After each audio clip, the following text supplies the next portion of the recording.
Okay, so recently we've been seeing some headlines with Nike, wondering what's going on. Tiger Woods is leaving. Was he fired? Is he just leaving? Is it a transition for his career? Yes, to the last. It is a transition. So let's go take a look. So we're talking about Nike the Nike. I could do a case study dating back to the year 2000 and when they started up in Oregon and everything, but that's not what I'm looking at. What I'm looking at now is why are the headlines now? And then let's just run back to those 20 years ago, 26, 27 years ago, when they started in 1998, 99 with a guy named Tiger Woods, and what happened with sponsorship and selling and other super sponsors and what's going on right now. So we'll paint the whole thing together, making a nice picture. So, recent history, what's going on? Well, they've announced they're gonna do fewer, bigger flagship athlete deals. Tiger, flagship athlete. LeBron for life. Serena, Cristiano Ronaldo, you get it. There was a few athletes, Roger Federer, there was a few athletes that were just huge. And then they did more athletes in those sports, but nothing like those big flagship athlete deals. And now they're saying they're going to be doing fewer of them because the younger generation doesn't react to them as the flag carriers or the idols. Oh, I want those shoes or those shoes, as much as they react to each other and a lot of influencers on social media, which didn't exist when I was growing up, didn't exist when, the next generation after me was growing up. But now you got kids coming up here, basically my niece and nephews in their teens, and they've had nothing but influencers. So they may care about what Ronaldo wears, but Ronaldo is getting closer to retirement. They may care what Serena wears. Oh wait, she's already retired, and Tiger's retired, and LeBron is close to retiring. Wait, see what's happening? So it also costs a lot of money. We're gonna see what that money and the impact had on Nike. Air Jordans and Michael Jordan redefined the game, but now the game's getting redefined again. They've also said they're cutting costs. We've seen some things about layoffs, spending less on more, if you will. And COVID, the economy in the future, they said, hey, we're adjusting back with that just like anybody else does, right down to people working for us, how people are buying, where they're selling, our distribution footprint. We're reacting to that too. Then, we want to attract the new generation while keeping the old generations. There are people that have been watching Roger Federer, and he's almost 50 years old now, not quite 50 years old, but he's closer to that than he is to 40. And there's a new generation here, but there's also an old generation. And so you got to be careful because there's new tastes, new styles, right? And there's also too woke or not woke enough. Nike came out and did ads with Colin Kaepernick and was putting ads out there like they completely were behind him. And then some of the folks were saying, no, wait a minute. That's what you stand for? I don't necessarily agree with all of Colin Kaepernick. I agree he should have an opportunity. He should have the ability to go compete in the NFL. But if he's going to say some of the things he said and do some of the things he did, maybe people have a point that somewhere between making a protest point and somewhere actually doing something, doing your job that you're being paid on a contract, maybe there's a middle ground in there somewhere. Well, so is Nike. Are they too woke or not woke enough? People were reacting on both sides. So there's a lot of balance they have to go in there, and we're also bouncing back out of COVID. We're 2 years out of COVID now, and a lot of things going on. Now, that sets the stage. Let's go take a look at revenue growth. Revenue growth. You start down here in 1980, 0 billion, and we start here and we go $51 billion last year. That's quite a stack of money. So let's go take a look at what the super signings did. These are flagships in each sport. Michael Jordan Air Jordans. If you haven't seen the movie Air, go see it. It's a Hollywood adaptation, but everybody involved in it says that it's pretty accurate, and some of the key facts in there are really well represented by Hollywood. Good job, Hollywood. Also, good for you and me, so we can actually go take a look and see what's going on. Then, Roger Federer, 10 years later, they signed him to a mammoth tennis deal. Now, they're signing other golf athletes. They were signing other basketball athletes. They were signing other tennis athletes. But there was only one flagship in each sport. Michael, Roger, and 2 years after Roger, Tiger. So in other words, what did they learn from Air Jordans? A lot. What did they profit from Air Jordans? a lot. So they say, what if we make flagship deals out of this? And they go, Roger Federer, Tiger Woods. And they introduced the TW brand, if you've seen that on the golf stuff, and it was more athletic fabrics and a different kind of cut. I wore Tiger stuff all the time I was playing golf. I wasn't a professional golfer, but all the time when I was, 150 pounds to now what I am, 158 pounds, a little older, a little softer, but not too bad. But I wore that stuff because I thought it was a good performance. Now, they had golf equipment too, and they had some golf clubs out there that I wouldn't use to dig up my garden. I think they really missed it. And the argument was that some of the stuff, Tiger wasn't even using some of it. And the golf balls that said Nike were actually made by Bridgestone. So there were some things they were doing here at golf, but nonetheless, on the apparel and the golf shoes, Tiger Woods. Then that's working well, and they signed Cristiano Ronaldo, 2004. Serena Williams, 2003. Serena Williams, 2003. Get it? Flagship top athletes, the number ones. You go up a little bit more, 2003, 12 years later, 2015, a lifetime deal with LeBron James. Then an esports player in 2018. So you would see there that what's going on in these sports, and Nike's done well in tennis, done well in golf apparel, tremendously well in basketball. They have the Kobe shoes, they have all kinds of shoes named for people, but these were flagship deals. Make sense? Flagship deals. They didn't want the number 2 athlete, they want the number 1 athlete in these sports to wear the swoosh. So you can see revenue growth went. Well, revenue growth is way up. Doesn't that mean everything's fine? Maybe, maybe not. Let's go. Net income growth. 2005, 2023. Let's go back here. So 2005 to 2023. Look at that. Look at that. But 2005, 2023, and you've got the COVID drop, then another drop, and then up and a drop. Something's going on here. Yes, there's COVID, and every company had to worry about COVID, but something's going on here. What's going on? The answer is their revenue may have been going to the moon, but their costs were on a rocket following it to the moon.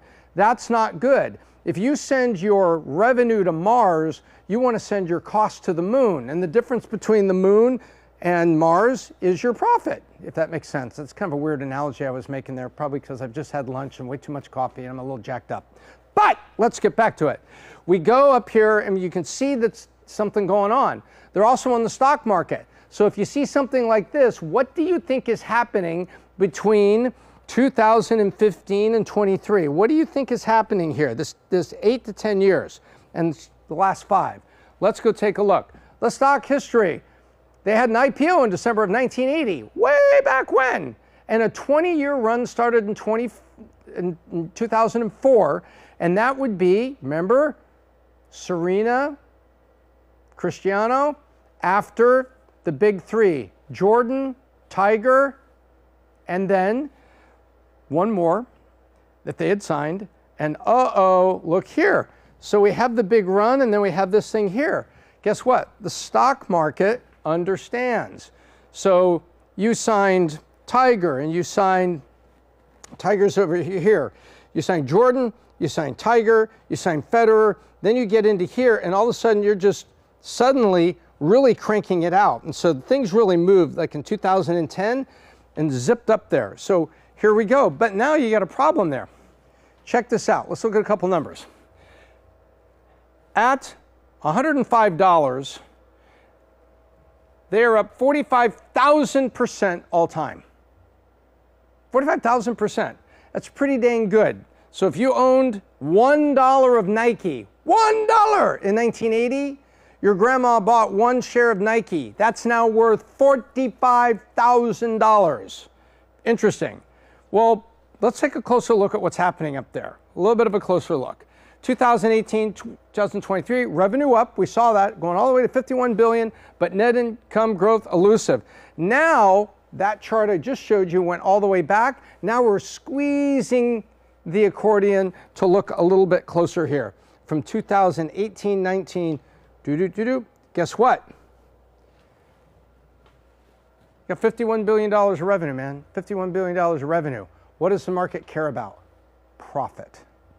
And guess what? It was a little lumpy in there. You could say what you will about COVID. There's the COVID drop, but they haven't been able to hold it together after COVID. That's 2024. That's 2023. That's 2022. And they're doing this.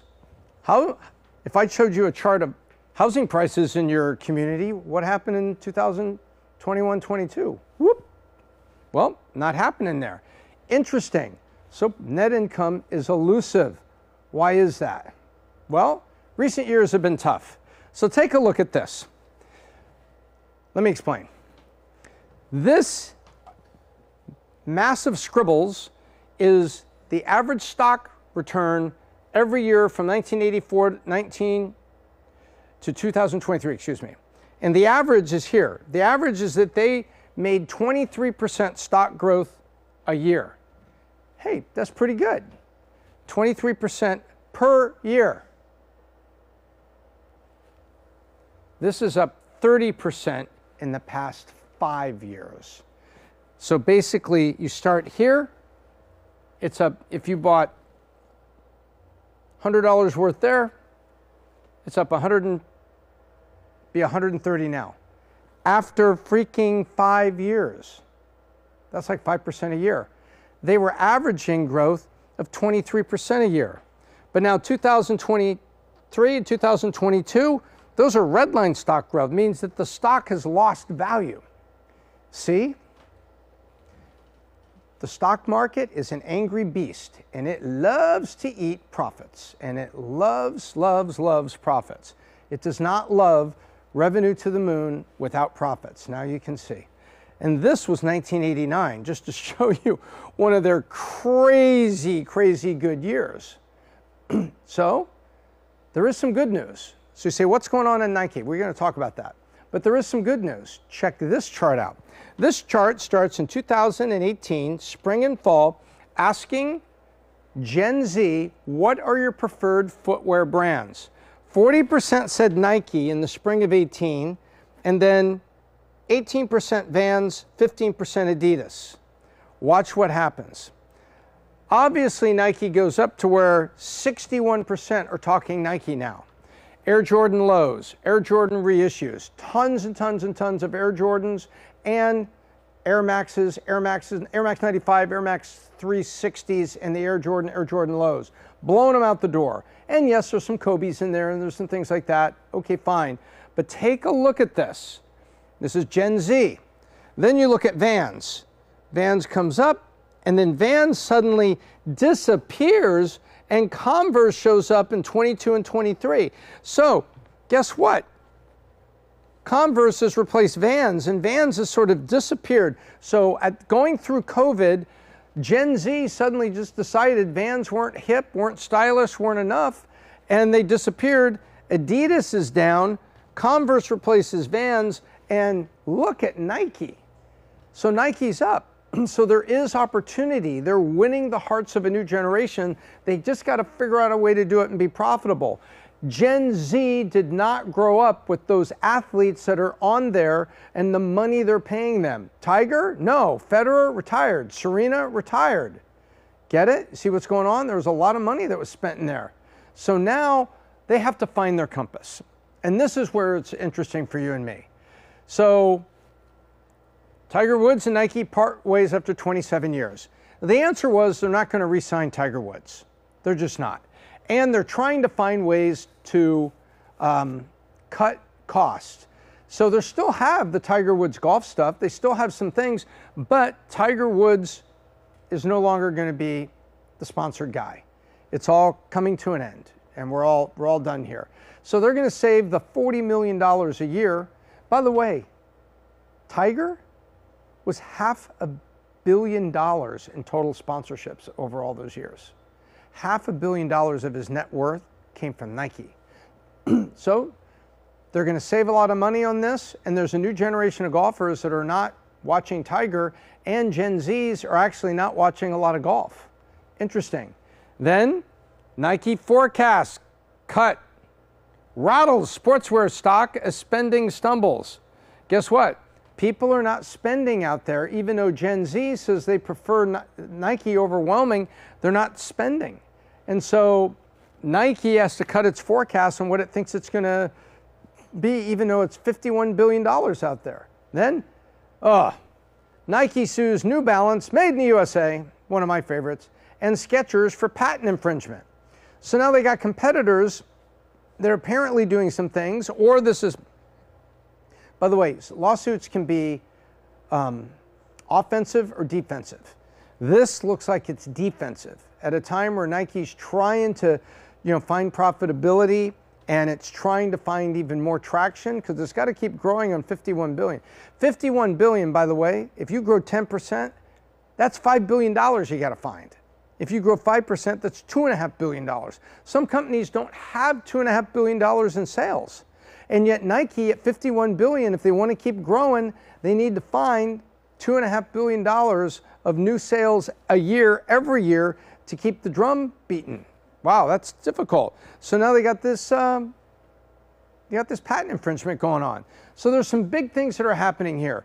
So what does Nike have to do? They got to find their compass. They got to find where they're going to go and build products for the next generation so that they're buying them in this incredible volume. And along the way, they're going to say goodbye to some very expensive sponsors that they've had. Serena, Roger, Tiger, Cristiano eventually. And Cristiano, he went to Saudi Arabia and he got all the money. He got a big old contract down there. So he's going to probably be around for a while. But then you can see these are being replaced by new people, but they're not going to be the same flagship deals. They may do a couple of them, but overall, the new generation is more likely to care about influencers. Like, what is Biz Doc wearing here? Those look kind of interesting. I doubt that Gen Z would look at that. But influencers are causing things to move. I don't have to be LeBron James to cause some products to move. People see you, people appreciate what you're all about. You could just be an influencer that has no show, no nothing going on, and yet you're causing people to buy this or that because of the privilege. Well, that's the opposite of, hey man, the only person on TV in front of the camera is Michael, Tiger, Federer, Serena, Cristiano. It's not that way anymore. They're still there and it still matters, but not like it did. So they need to find their compass, reset their expense structure, build products that the new generation wants, especially since they're pledging allegiance and saying Nike, and get that net income back there because that's going to get the stock to go again. That's a simple formula. So, okay, what are the lessons for you and me? By the way, this is 2 weeks in a row that it's done this, that the bottom one comes up first. Isn't that kind of whack? So I'm just going to put them all out here and go through it. So, my PowerPoint's been out drinking at lunch, I guess. So, first, what got you here won't get you there. So, Nike looks back and sees the way they did business before, and you can't do that. Look at football today. Look at the mobile quarterbacks. Look at Patrick Mahomes. Look at Jalen Hurts. Look at all those folks. It's a mobile, strong-armed quarterback who moves around. John Elway, he could move and he could run and ran a lot during the day, but he wasn't super fast. He was just big enough to take a hit if he decided to go run. Well, the new game is the new game. It's the same thing in business. What got you here won't get you here. Different styles, different tastes, different relationships. Then they have to solve for product and EBITDA. And common sense often gets lost in the shuffle, where they're spending a lot, maybe too much on marketing, too much on channel support and stuff. And guess what? They got to dial it back and say, well, we may have 51 billion in sales, but if we're spending marketing dollars like drunk monkeys, then we're not going to have the net income and our stock is going to be bumping around like that. Then you go down. Growth must be managed like anything else. They've got $51 billion of sales, so they got to manage all the costs and everything underneath it. Systems, processes, people. And guess what? You don't have to be $51 billion Nike. You can be running a t-shirt company in Berlin or a technology company in California, and you can still look at what got you here over the last 5 years won't get you there for the next 5 years. We experienced that with the insurance agency that was founded by Patrick Bet-David. His vision, his dream, everything he had about it. He was the force, the CEO, the brand, the face, everything. He drove it. And I had privilege to work with him, helping scale it on all the back office systems and the rest of the company. And you know what? There were times where Pat said, What got us here won't get us there. We have to do different. There needs to be next innovative campaign in terms of taste, styles, relationships, even if you're selling insurance. Then solve for profit EBITDA. If you're not solving for EBITDA, then you're basically not solving for profitable growth. It's got to be profitable growth. That's what you and I need. That's where we need to go. Whether you have only $1 million in sales, 100,000 in sales, or 10 million in sales, that growth must be managed. How many people do you need? What systems do you need? Is there a process? A great software product called Bamboo, Patrick chartered that to be built so that it would support back office operations and the reporting and everything that with it. So guess what? What got him here won't get him there. And he also needed systems to go with processes and more people. It's the same. You don't have to be, a $500 million insurance company. You don't have to be Nike. You could be a $100,000 company operating out of your garage, and you have to manage all of this in the same way. And that's the lessons for you and me. That, by the way, if you learn good habits when you're in high school, you probably take them to college. You know what? If you learn good habits when you're a small company, they're probably the same good habits you're trying to push when you're a bigger company. And that is it.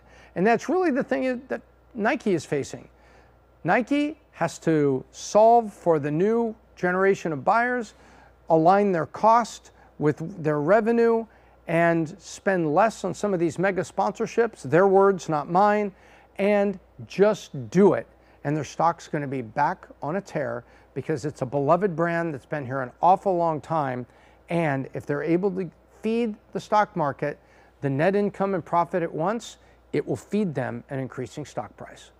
That's Nike. I hope that helps it. Maybe sometime I'll do a big deep dive into the dawn of Nike, Steve Prefontaine, and the people that came together to build the company. But as for right now, all those headlines are out there. Nike cutting costs, Nike stock down, Nike and Tiger Woods. And I thought if we just took a look at those last 20 years, it would really be illuminating and give us some lessons for you and me.